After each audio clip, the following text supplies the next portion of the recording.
Evelyn, existe uma diferença entre resíduo sólido e resíduo orgânico? Também é uma questão conceitual, onde o resíduo sólido, ele envolve também o resíduo orgânico, onde a parte que a gente fala sólido é a parte seca desse material que a gente descarta. E o resíduo orgânico é todo o resto de alimento, é o resto de poda, é tudo que ele pode também a ser putrescível, a parte putrescível, a parte molhada desses resíduos sólidos que a gente produz. Que inclusive a maioria dos resíduos sólidos que são produzidos, a fração maior são para os resíduos orgânicos. A partir de que produto ou de que material se extrai o resíduo orgânico?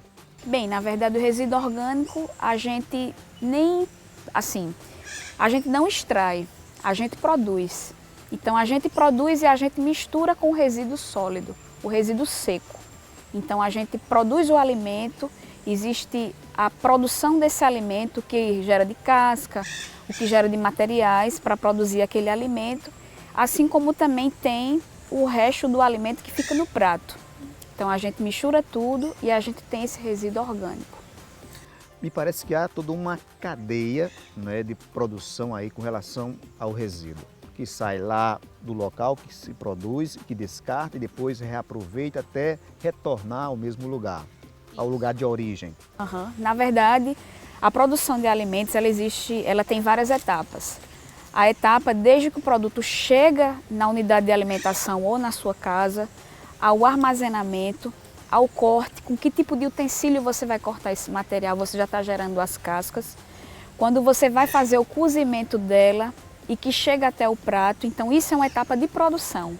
Então em todas as etapas de produção do alimento ou do prato, então você tem a geração de resíduos orgânicos, seja de fração mínimas até a fração maior, que seria o resto de comida no prato. Quer dizer que em casa, a dona de casa pode fazer esse reaproveitamento desse resíduo.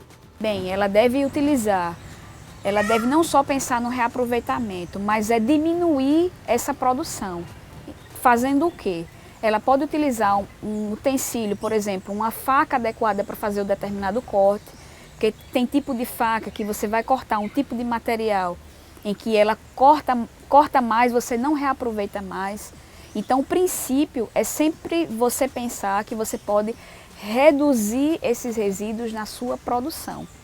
A questão de deixar alimento no prato já é uma outra questão de educação, em que você realmente coloca mais do que você realmente vai consumir. Então na etapa de produção de um alimento ou de um prato, você tem a geração de resíduos desde quando ele chega na sua casa, desde a limpeza desse material até o prato feito. No bloco anterior a gente falou sobre a questão do resíduo produzido pelos hospitais. Agora, pelas indústrias, a gente lembra que as pilhas, o material eletrônico, e isso tem sido um problema na questão do recolhimento, onde colocar, o que fazer com esse tipo de material. É uma problemática mesmo esse lixo eletrônico, porque eles são os grandes causadores de impactos ambientais quando ele tem a disposição inadequada. A nossa Política Nacional de Resíduos Sólidos, ela estabelece a responsabilidade compartilhada, onde quem produz esse tipo de material, ele é responsável, junto com a empresa que faz a venda dele, de dar uma destinação final correta. Então, hoje a problemática no Brasil, inclusive, ela já era cobrada pelo CONAMA, então hoje funciona a questão da reciclagem também dos pneus, a reciclagem também de algumas pilhas ou baterias, mas ela não tem uma abrangência para todos os resíduos que realmente causam impactos maiores ao meio ambiente. Então, é uma situação em que a própria Política Nacional de Resíduos Sólidos, ela precisa ser abrangida, ela precisa ser mais discutida nesses setores produtivos, onde a responsabilidade compartilhada, ela ainda é muito tímida no nosso país. Quer dizer, faltam postos de coleta, faltam orientações com relação a esse reaproveitamento ou aonde colocar esses produtos. Orientações que deveriam partir das empresas aos consumidores. Muitas vezes os consumidores, eles compram esse tipo de material, mas eles nem imaginam que existe uma legislação que está por trás desse produto, onde ele não deve apenas comprar e levar para casa e jogar no lixo. E essa responsabilidade compartilhada, ela também envolve não só a empresa e quem comercializa, mas o consumidor final também, onde nas embalagens, informações em relação aos descartes ou até os locais que devem ser descartados, eles precisam ser mais disseminados, mais bem informados, para que a população ela possa usar aquele produto e encaminhar para uma destinação final correta. O lixo, você tem trabalhado nessa área quanto ao resíduo orgânico, que é a sua área, você tem trabalhado nesse setor e tem visto resultados. Eu trabalho com resíduos orgânicos e é possível sim fazer a reaproveitação dele. Existe uma técnica de tratamento denominada compostagem. É uma técnica antiga, é uma técnica já consagrada, onde ela consegue decompor através de alguns processos biológicos, ela transforma esse resíduo orgânico em um composto. E esse composto ele pode ser utilizado para corrigir o solo, ele pode ser utilizado como adubo para abastecer as lavouras. E o meu trabalho ele tem a seguinte discussão, ideia, é que se ele pode também ser aproveitado, esse resíduo orgânico, no caso resíduos orgânicos de unidades de alimentação, haver a descontaminação de alguns solos. Então, o trabalho em relação a resíduos orgânicos é voltado para a reciclagem, onde, inclusive nas residências, inclusive nas indústrias, nas unidades de alimentação, já existem trabalhos onde existe a reciclagem desse tipo de material.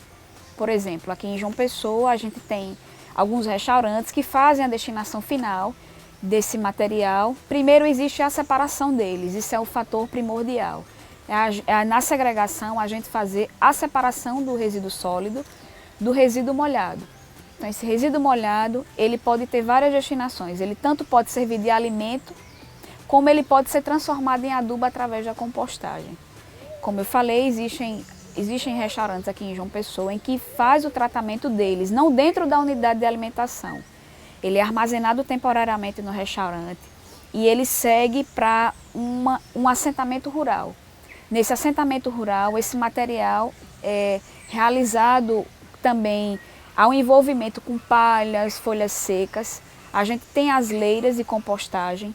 Dessas leiras, após 90 dias, esse adubo ele já está pronto para ser utilizado nas lavouras orgânicas. Essas lavouras orgânicas, quando ele dá toda aquela hortaliça, ela reabastece o restaurante como um novo produto. Então ele sai como resíduo orgânico e volta para o restaurante como um novo produto, pronto para ser consumido.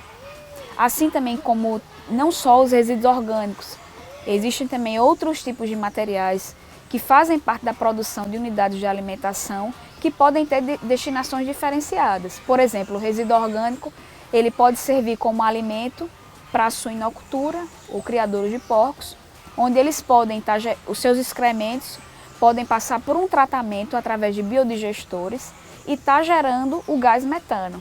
E esse gás ele pode ser aproveitado dentro dessas unidades que faz esse tipo de tratamento. Então eu posso ter uma série de tratamentos desse tipo de material que possa estar embasado principalmente na reciclagem, principalmente no atendimento da Política Nacional de Resíduos Sólidos, onde ela tem trechos e capítulos que são específicos para o resíduo orgânico, onde ele fala em que o produtor ele tem que dar uma destinação final correta a esse tipo de material e que deve se estimular a produção de energia também com o aproveitamento desse tipo de material. Hoje há uma necessidade urgente da educação, tudo começando a partir da educação ambiental. Isso, a educação ambiental ela é primordial para a gente poder trabalhar essa questão ambiental. Principalmente por quê? Porque se a gente tem não só uma política como instrumento de gestão, a gente precisa da aplicação dela. E a aplicação dessa política, ela pode utilizar a educação ambiental, onde a gente, desde das séries iniciais, conscientizando as crianças, conscientizando aos jovens, até as pessoas que têm maior idade, que são as pessoas que já foram responsáveis por algum tipo de disposição final inadequada e que podem estar fazendo um trabalho de orientação nas suas casas. Então, a educação ambiental ela é um instrumento primordial para que a gente possa dar continuidade a essa disseminação da Política Nacional de Resíduos Sólidos, assim como também a gente mudar a nossa doutrina. A doutrina de consumir e jogar fora, mas a doutrina da gente consumir e reaproveitar, assim como também pensar e repensar nos padrões de consumo. A seguir nós vamos falar sobre o calazar, uma doença que atinge cães e também seres humanos. Os detalhes daqui a pouco.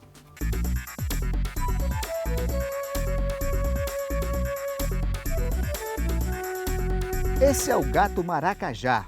O habitante das florestas tem sofrido com a caça ilegal, visando a pele do bicho, vendida de forma clandestina. O desmatamento é o outro problema que está contribuindo para a extinção do gato maracajá.